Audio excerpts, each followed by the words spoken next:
Komið sælar, kæru vogir.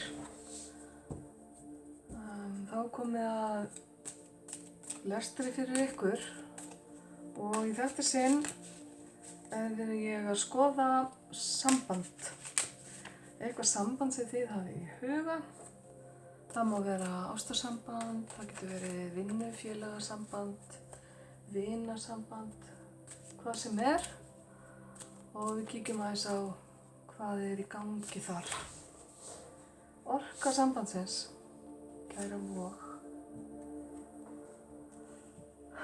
Hún er afskaplega falleg.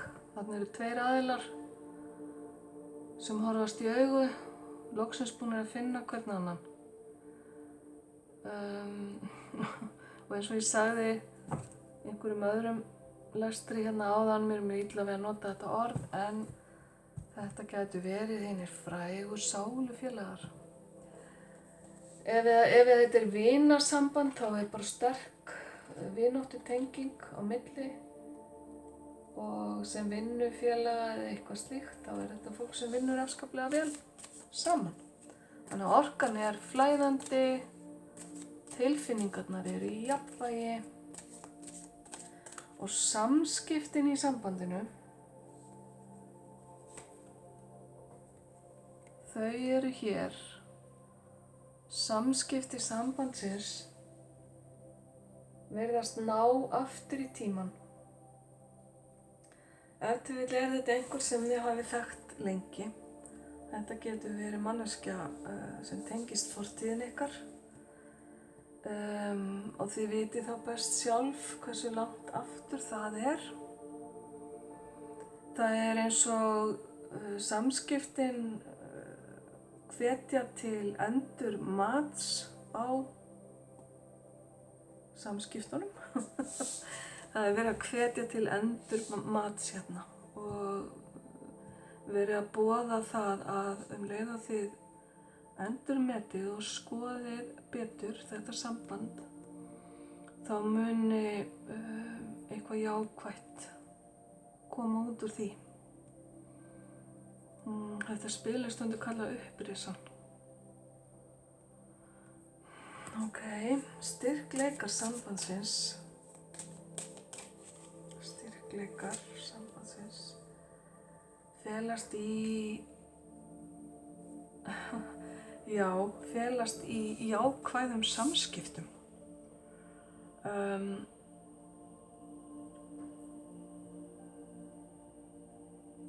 Ég myndi giska á að þið hafið haft frumkvæði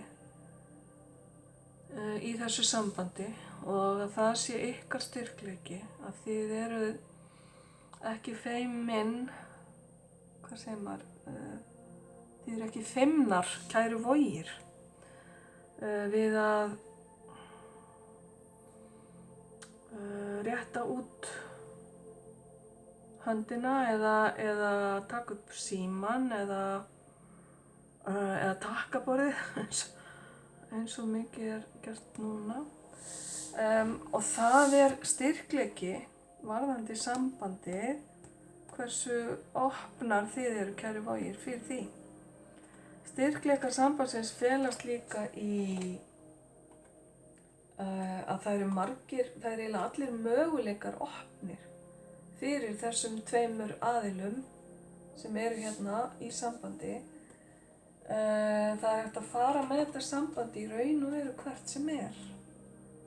Það er mikil styrkleiki. Sambandi einskorðast ekki við einhvern ákveðin þátt, ákveðna staðsetningu, vil ég segja. Þannig að þetta er samband sem felur í sig mikla möguleika. Og töframaðurinn vísar líka á ákveðna töfra. Þannig að ef til vill er þetta töfrandi samskipti.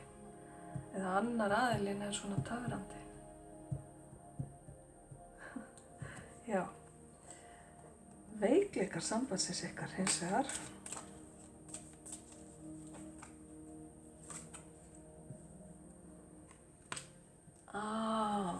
Þeir felast í því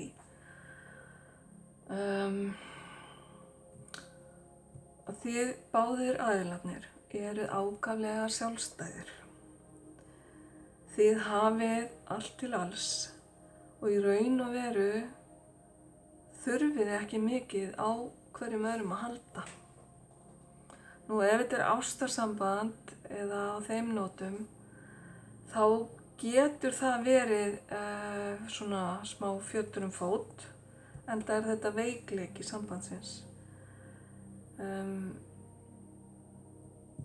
Þið myndu spjara ykkur alveg jafnvel þó þið væru ein í sitthvoru lagi og þið gerið það ef til vill.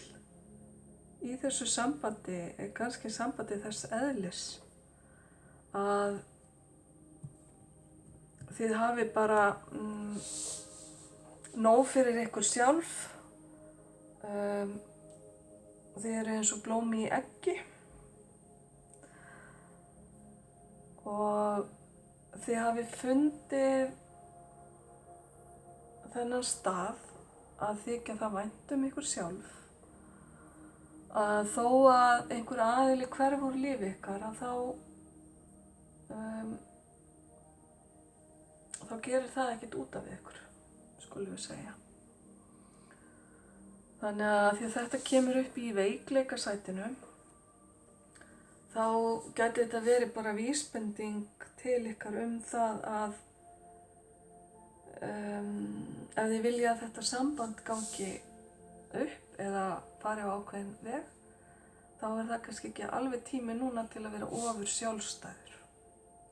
Heldur svona að koma til móts við hinn aðilann og vera til staðar fyrir hann. Ok, þá er komið að því að skoða hvernig sambandi lítur út frá öðrum séð, hvernig aðrir sjá ykkur. Hvernig sjá aðrir þetta samband?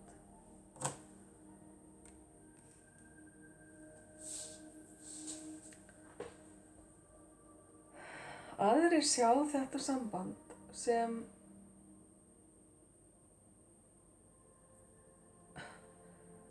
hjartasár.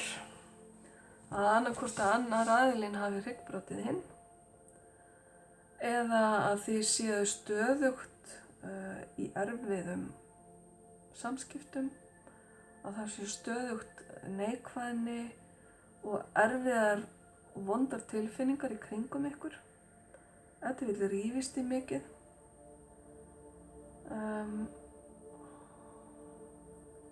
Aðrir aðilar sjá þetta samband sem kannski dauðadæmt eða kannski að þið særi hvort annað eða hvort annan aðilarnir hér.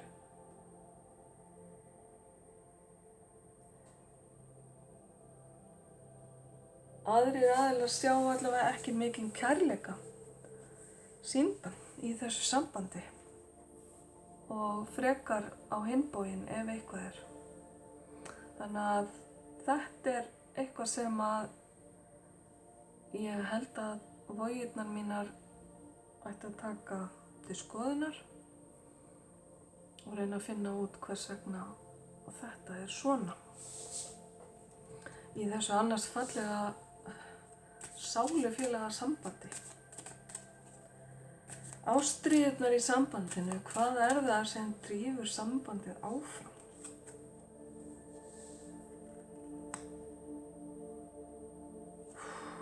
Þið fáið þetta fallega spil stjörnuna. Það sem drífur sambandið áfram er heilun og heilindi, sterk andleg tenging ykkar á milli og sterk tenging ykkar við Guðdóminn, almættið.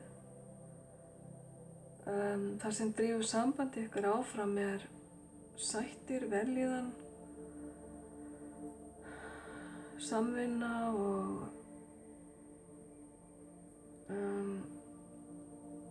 bara óskir ykkar, þið eruð ósk hvers annars, skulum við segja. Þannig að hvað er það sem að þið eruð að sýna út á við sem að virðist ekki vera orsökin allavega innanfrá séð. Lykillinn að framtíðinni fyrir þetta samband. Akkúrat það sem að ég hefði viljað segja. Lykillinn að framtíðinni er jafnt flæði, það að báðir aðilar gefi og þiggi á jafnan hátt til hvers annars. Lykillinn að framtíðinni er samvinna. Lykillinn að framtíðinni er ekki ofur sjálfstæði, heldur að finna jafnvægi þar sem báðir aðilar standa jafnfætis hverjum öðrum en samt í sameiningu. Ef annar aðilinn hefur meira að gefa af einhverjum ákveðnum þáttum til hins, þá er núna sá tími, ef þið vilja að þetta samband þróist fallega áfram til framtíðar. Og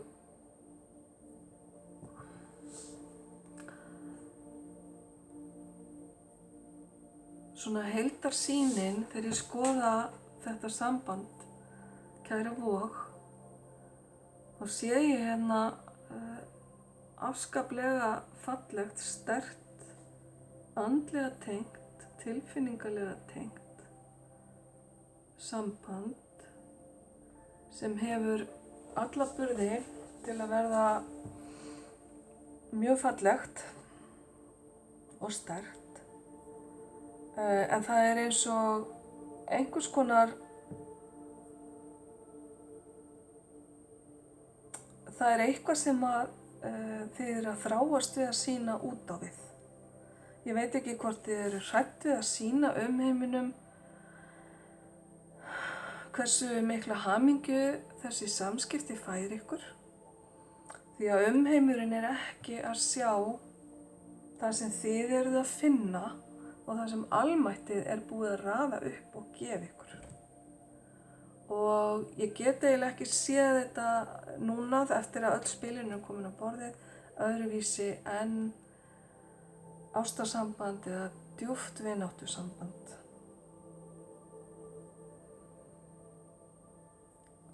Þannig að ef til vill þurfið þið báðir aðilar, bæði tvö, að kasta einhverju huliskikju af þessu sambandi ef þið viljið að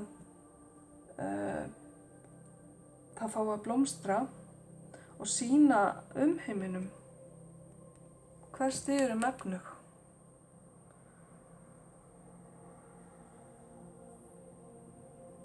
Ekki bara sýna umheiminum hvað er erfitt við sambandið eða að segja umheiminum frá neikvæðu hliðunum eða að annar aðilinn gerði ekki þetta eða hitt eða hvernig sem að það kemur út, af hverju þið sýnir svona sterka neikvæða mynd út á við. Veit ekki hvað það er. En þið vitið það ef til vill, kæru Vogir, því þið vitið hvaða samband er að ræða. Og